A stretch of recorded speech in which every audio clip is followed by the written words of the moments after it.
Pranaše didis, meldžiame širdingai tavojo mokslo švento išganaus. Mokyti siuntė tėvas maloningai, žemėn tave čia iš skaistaus dangaus. Mūsų apginti, angį paminti, o tarpininke Dievo ir žmogaus. Vyskupe didis, visada galvoju, meilę širdingą tik apie tave. Sieloje savo aš tave nešioju, viešpatie Jėzau, tu globoki ją. Mūsų atpirkėjau, mūsų užtarėjau, prie tėvo sosto, tu užtark mane. Malonė mūsų viešpaties Jėzaus Kristaus, meilė Dievo Tėvo ir bendrystė šventosios dvasios teesie ir tepasilieka su mumis visais. Apmąstant šio 20-ojo sekmadienio po šventosios trejybės Evangelijos žodžius. Tada atėjo fariziejų, kurie spęsdami jam pinkles, klausė Jėzų, ar galima atleisti žmoną. Jis atsakė jiems, o ką jums yra įsakęs Mozė? Jie tarė, Mozė leido parašyti skyrybų raštą ir atleisti. Tuomet Jėzus prabilo, dėl jūsų širdies kietumo parašė jums Mozė tokią nuostatą. O nuo sutvėrimo pradžios Dievas sukūrė juos kaip vyrą ir moterį. Štai kodėl vyras paliks savo tėvą ir motiną ir glausis prie žmonos ir du taps vienu kūnu. Taigi jie nebe du, o vienas kūnas. Tad, kad Dievo sujungė, žmogus te neperskiria. Namie mokiniai vėl klausė Jėzų apie tą dalyką, jis atsakė, kas atleidžia savo žmoną ir veda kitą, tas nusikalsta pirmajai svetimavimu. Ir jei moteris palieka savo vyrą ir išteka už kito, jis svetimauja. Žmonės jam neždavo vaikučius, kad juos palytėtų, bet mokiniai tai draudė. Tai pamatęs Jėzus užsirūstino ir tarė jiems, leiskite mažutėliams ateiti pas mane ir netrukdykite, nes tokių yra Dievo karalystė. Iš tiesų, sako jums, kas nepriima Dievo karalystės kaip kūdikis, į ją neįeis. Ir jis laimino juos apkabindamas ir dėdamas ant jų rankas. Amen. Melskimės. Viešpatie gailestingai, atleisk savo žmonėms kaltes ir suteik jiems ramybę, kad išlaisvinti nuo nuodėmių jie galėtų tau ramę sielą tarnauti. Ir to meldžiame per Jėzų Kristų, mūsų viešpatį. Amen. Ar turi vyras teisę išsiskirti su žmona? Ar turi žmona teisę išsiskirti su savo vyru? Beje, tokį klausimą, spęsdami pinklės, fariziejai užduoda Jėzui. Ir čia yra vienas iš tokių klausimų, kaip ir anas, susijęs su mokesčių mokėjimu, kurio pagalba jie bandė apkaltinti Jėzų ar supriešinti su jo sekėjais. Vieni Jėzaus laikų rabinai ir jų sekėjai tvirtino, kad vienintelė teisėta skyrybų priežastis gali būti tik neištikimybė. Kiti tvirtino, kad yra ir daugiau priežasčių, dėl kurių Mozė leido išsiskirti. Tik tokiu atveju skyrybos turėdavo būti įforminamos teisiškai, išduodant skyrybos patvirtinantį raštą bei nurodant skyrybų priežastį. Pavyzdžiui, per 10 metų žmona nepagimdė vaikų. Tad jie klausia, o ką Jėzus sako apie santuoką ir skyrybas, ką jis moko šiuo klausimu. Mozės plokštėse vienas iš Dievo įsakymų taip pat susijęs su santuoka – nesvetimausi. Kalno pamoksle Jėzus dar labiau užaštrina šį įsakymą, uždrausdamas svetimauti net akimis ar mintimis. Tačiau tuo pat metu jis patvirtina, kad yra atėjęs ne pakeisti ar sušvelninti Dievo įsakymą, bet jį išpildyti. O kai mokiniai klausia apie atleidimą, kiek kartų aš turėčiau atleisti prasikaltusiam savo artimui, ar tai būtų brolis ar sesuo, ar sutuoktinis, ar vaikas, tai jis moko, kad tavo gailestingumas ir atleidimas turėtų būti beribis, kaip ir Dievas yra gailestingas ir maloningas. Tėvas juk priėmė savo sūnų palaidūną, elgeta patapusi, suvarginta ir atgailaujanti. Ir Petrui klausiančiam, kiek kartų aš privalau atleisti savo artimui, koks būtų tas skaičius, gal iki 7 kartų. Tai Jėzus atsako, iki 77 kartų, praktiškai visuomet. Nes pamestume į skaičių beskaičiuodamas iki 77 kartų. Tada Jėzus pirmiausia klausia fariziejų, o ką tiksliai jums yra įsakęs Mozė? Nes daugiausiai juo remiatės šiais klausimais. Mozė daug yra mokęs ir užrašęs daugybę įsakymų susijusių su įvairiomis žmogaus gyvenimo sritimis, kurių viena yra šeima ir santuoka. Todėl fariziejai atsako, kad Mozė leido parašyti skyrybų raštą ir atleisti žmoną. Tuo pat metu Mozė reikalavo, kad rašte būtų įvardinta ir skyrybų priežastis, siekdamas užkirsti kelią lengvabūdiškoms skyryboms, kaip antai charakteriai nesutapo ar dar kažkas panašaus. Nes kai vyras išvarydavo savo žmoną, pirmiausia visi pagalvodavo, kad ji galėjo būti neištikima, ar ko nors dar užsitraukė savo vyro tokią rūstybę. Įstatymas dažniausiai būdavo ne moters, bet vyro pusėje, todėl skyrybų raštas apsaugodavo moterį, netgi leisdavo jai tuoktis antrą kartą, išvaduodavo iš ją nemylinčio vyro valdžios. Štai jie sako, žiūrėkite, net Mozė leidžia skyrybas. Mozė nesistengė pateisinti skyrybų. Įstatymas saugo silpnuosius ir drausmina įžūliuosius. Jeigu kuri nors pusė piktavališkai reikalauja skyrybų, atsisako taikytis, Mozė jas leidžia. Ir ne todėl, kad yra gerai, bet kad apsaugotų nukentėjusią ar silpnesnėje pusę, todėl ir nurodo išduoti skyrybų raštą. Ir Jėzus paaiškina, dėl jūsų širdies kietumo parašė jums Mozė tokį nuostatą, o nuo sutvėrimo pradžios Dievas sukūrė juos kaip vyrą ir moterį. Štai kodėl vyras paliks savo tėvą ir motiną ir glausis prie žmonos ir du taps vienu kūnu. Taigi jie jau nebe du, o vienas kūnas. Tad, kad Dievas sujungė, žmogus ten neperskiria. Jėzus primena, kad santuokos institucija nebuvo sugalvota Mozės ir ne prie Sinajaus kalno. Jėzus nukelia mus į pačią sutvėrimo pradžią. Pats Dievas sukūrė žmogų kaip vyrą ir moterį, jos laimindamas sujungė santuokoje ir paskelbė vyrų ir žmona. Taip Dievas parodo jiems, kad juos sukūrė santuokai ir šeimai. Sukūrė juos tam, kad jie vienas kitų rūpintųsi ir mylėtų vienas kitą. Ir mylėtų visą gyvenimą. Tačiau su nuodėme daug kas pasikeičia. Žmonės ne tik nusigręžia nuo Dievo, bet ir jo nustatytos tvarkos. Žmonė ima visaip maištauti prieš Dievą ir iškraipo viešpaties valią. Meilę pakeičia neapykanta, ištikimybę keičia neištikimybė. Atsiranda daug įvairių iškrypimų.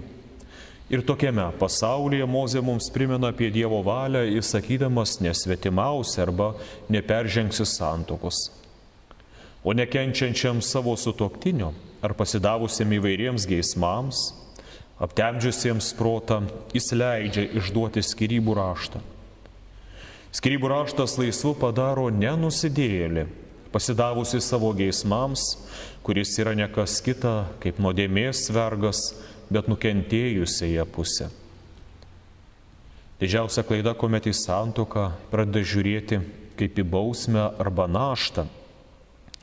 Dievas įsakė santuoką ne tam, kad mus kaip nors nubaustų, tai yra visam gyvenimui užkrautų sunkią naštą, tarsi bausmę. Dievas moko santuoką priimti kaip dovaną ir palaiminimą. Dievas Adomui suteikė Ievą kaip dovaną ir šis buvo be galo laimingas. Kaip jis džiūgavo žvelgdamas į savo žmoną ir sakydamas, štai pagaliau kaulas mano kaulų ir kūnas mano kūno. Apie tokį gyvenimo draugą aš ir svajojau. Ir Ieva džiaugiasi savo vyru, prie jo meiliai glaudėsi ir jį mylėjo. Ir kai dabar laiminami Dievo akivaizdoje du žmonės, vyras ir moteris, jie dvasiškai sujungiami vienas su kitu, kad išsipildytų Dievo žodis, jie taps vienu kūnu. Kadangi santuoka ne žmogus yra išsigalvojęs, bet santuoka yra numatęs pats Dievas, tai pranašas Mozė primena, kad Dievas sujungia, joks žmogus lai neperskiria. Kokius palaiminimus Dievas nori suteikti santuokoje ir per santuoką? Pirmiausia, suteikti vaikus, o vaikams suteikti šeimą, kurie būtų mylimi ir augtų gražioje, geroje aplinkoje. Antra, Dievas nori sutvirtinti dvasinius ryšius tarp vyro ir moters, nes santuoka būtent laikosi tais dvasiniais ryšiais ir yra jais paremta. O šie ryšiai dar yra sutvirtinami ir kūniškų ryšių. Trečia, auginti bendrystę. Nes santuokoje šeimoje visa turi būti bendra. Ir santuokiniai turi ne tik bendrus namus, ne tik pinigus draugė dalyjasi, bet ir vargus ir džiaugsmus. Jie visko dalyjasi ir iš to atsiranda toks bendrystės jausmas, kad tavo vyro ar žmonos skausmas yra ir tavo skausmas, tavo vyro ar žmonos džiaugsmas, pasiekimai tampa ir tavo džiaugsmu. Tačiau kadangi gyvename pagoniškame pasaulyje ir maištingame pasaulyje priešiškame krikščioniškai santuokos sampratai, tai mums dar duodamas vienas paveikslas, kurio turėtume sekti. Tai yra ryšys tarp Kristaus ir bažnyčios. Kristus yra jaunikis, pamilęs savo nuotaką. Nuotaka yra bažnyčia. Jie ilgisi vienas kito, kaip sužadėtiniai, kad jų sąjunga ir šventoji santuoka įvyktų danguje, kad tas susitikimas įvyktų danguje ir taip amžinai galėtų kartu pasilikti, taip ir mums yra toks vaizdinys duodamas santuokai. Sugrįžus į namus, mokiniai vėl klausinėjo Jėzų apie šį dalyką, matyt viešai nedrįso dar klausti, bet paskui privačioje aplinkoje vėl klausė. Jeigu Jėzus prieš tai fariziejus apkaltina širdies kietumu, tai yra nesugebėjimu mylėti, nesugebėjimu būti ištikimais ir panašiais dalykais, tai čia savo mokiniams Jėzus kalba dar griežčiau ir nestebėkim, kad kai kuriais klausimais jis yra griežtas mums kaip jo bažnyčiai. Ir skyrybas jis prilygina neištikimybei. Ir pasmerkė tiek skyrybų ieškojusią, siekusią pusę, tiek tą, kuris bandė išsaugoti santuoką, sakydamas, kad dėja abu nusidėjo. Nes toks yra įstatymo tikslas, kad mus kuo griežčiausiai pasmerktų, kad parodytų mūsų nuodėmes ir kad ne vienas nesakytų, kad štai aš esu nekaltas, aš esu teisus, bet visi pripažintų ir aš esu nusidėjėlis, netgi tuomet, kai tokių dažnai nesijaučiu. Tad Petras tai girdėdamas atsidūsta ir ištarė: jeigu tokie vyro ir žmonos reikalai, tai neverta net vesti. Ir šiandieną kai kurie bando save panašiai teisinti ir aiškina, kodėl jie nesituokia arba nesituokia bažnyčioje. Jeigu tiek daug žmonių skiriasi, tai neverta netgi vesti ar tekėti, neverta įsipareigoti, nes jie mato, kaip kai žmonių meilė praeina, ar kai kurie žmonės pasirodo paskui kerštingi. Tik jie pamiršta, kad nesantuoka paverčia nusidėjėliu. Nesusituokusiai taip pat gyvena nuodėmėje, o štai santuoka, ypatingai Dievo akivaizdoje sudaryta, suteikia gerą sąžinę ir kartu, žinoma, užkrauna ir nemenką atsakomybės naštą. Su Dievo palaiminimais mes gauname ir didelę atsakomybę už vaikus, už šeimą, už vienas kitą.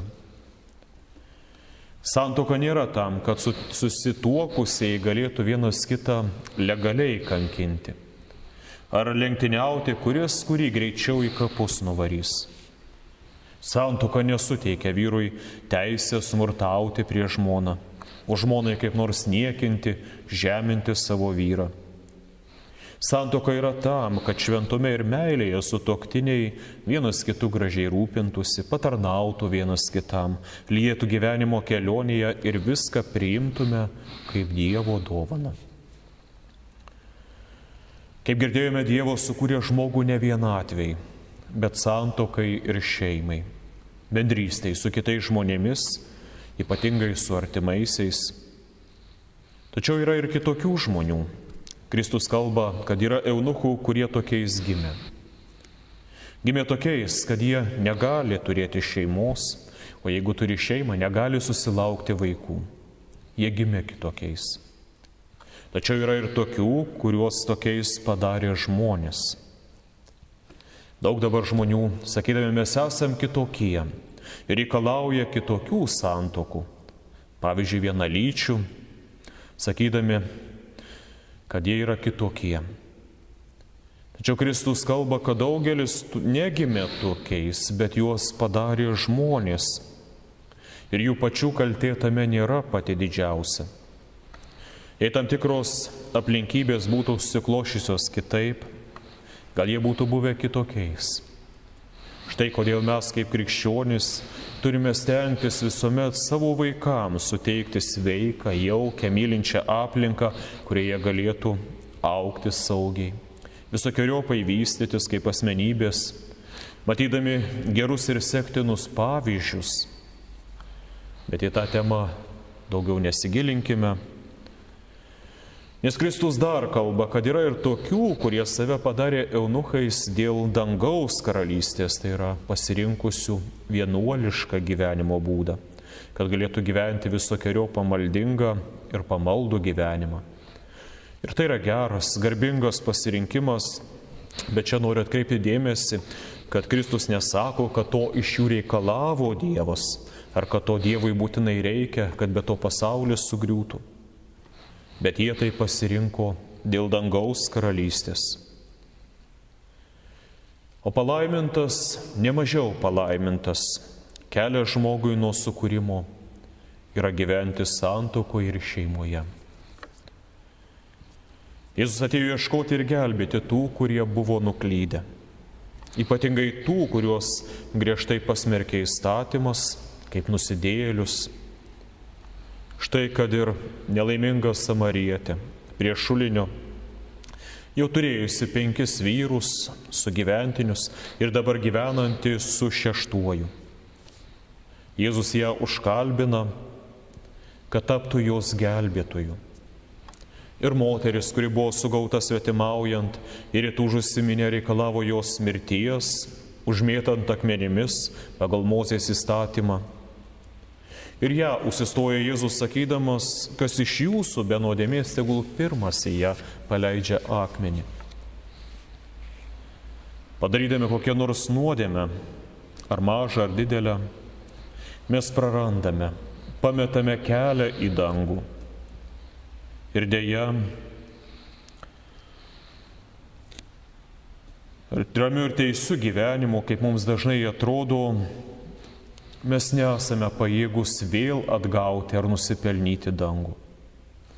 Štai kodėl Martynas Liuteris yra pastebėjęs, kad žmogui daug geriau vieną kartą padaryti kokią nors didelę nuodėmę ir po to visą gyvenimą jaustis dideliu nusikaltėliu, nusidėjėliu, apgailauti, ieškoti susitaikymo su Dievu, nei visą gyvenimą daryti daug mažų nuodėmių ir nesijausti nusidėjusiu, nesijausti nusidėjėliu, kuriam taip pat reikalingas Kristaus atleidimas ir malonė.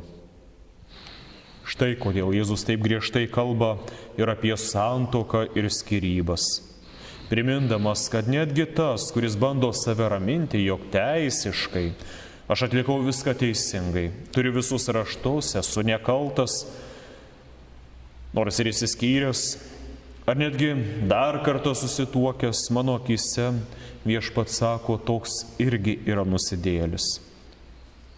Tačiau ir tiems, kurie gyvena santuokoje, bet akimis ar širdimi geidžia svetimo vyro ar svetimos moters, ir tiems Jėzus sako, mano akyse ir toks yra nusidėjėlis. Todėl įstatymas kiekvieną nuoširdžiai tikinti žmogų tiesiog į neviltį varo, o kartu ir į Kristaus glėbį. Jei išpažįsta tai Viešpatie, aš matau, kad esu nusidėjėlis, bet tu juk ir atėjai gelbėti tokių kaip aš, dovanoti ramią sąžinę, savo krauju pridengti ir nuplauti visas mano kaltes. Santuoka suteikta ne tam, kad mes piknaudžiautume ją, ar dangstytumėmės, ar ieškotume spragų, bet tam, kad taip tarnautume Dievui. O kai suklystame, turėtume drąsos pripažinti savo klaidas. Kokia didelė Jėzaus meilė, koks rūpestis kiekvieno žmogaus išganimu matome ir tuome, kai motinos neša Jėzui savo vaikučius, o Jėzus juos laimina. Mokiniai draudė motinoms, sakydami, netrukdykite. Argi nematote, kad mokytojas dabar užimtas? Pas jį eilėse laukia ligoniai, vildėmėsi, kad Jėzus juos išgydys. Pas jį eina žmonės prislėgti įvairiausių naštų. O jūs norite tik, kad šventas Jėzus palaimintų, paliestų jūsų vaikus. Jėzus pasipiktino savo mokiniais ir liepė jiems niekada netrukdyti ateiti mažutėliams pas jį. Niekada nedrausti motinoms atnešti savo vaikus. Todėl ir mes nedraudžiame motinoms atnešti savo vaikus ar kūdikius krikštui bei palaiminimui. Su žodžiais, kas nepriima Dievo karalystės kaip kūdikis, į ją neįeis, Jėzus primena, kad jeigu nepasidarysime Dievo vaikais, neįeisime į Dievo karalystę. Ir ne dėl darbų Viešpats mus priima ir atleidžia nuodėmes, bet vien iš savo meilės. O mes tą meilę priimame tikėjimu. Ir kaip vaikai, ne tik augdami laiminami, maitinami, bet ir mokomi. Taip ir mes turime nuolatos mokytis iš Viešpaties Dievo valios pažinimo ir augti šventume ir geruose darbuose. Ir te laimina mus Viešpats Dievas, duodama širdžiai ramybei ir ramę gerą sąžinę Jėzuje Kristuje. Amen. Tegu kas mirtinga nutyla ir maldingai žengia artyn, sielos gelmėse te pakyla, akis jų te žvelgia aukštyn, Jėzaus Kristaus te ragauja, duonoj ir vyne pagarbiai. Kristau, tu gyvuoji per amžius, tu šlovė švieti skaistume, myli mus tyra savo meilę, liūdė, kai suklumpam varge, gimęs kūnu iš Marijos, mūsų nuodėmes tu nešei.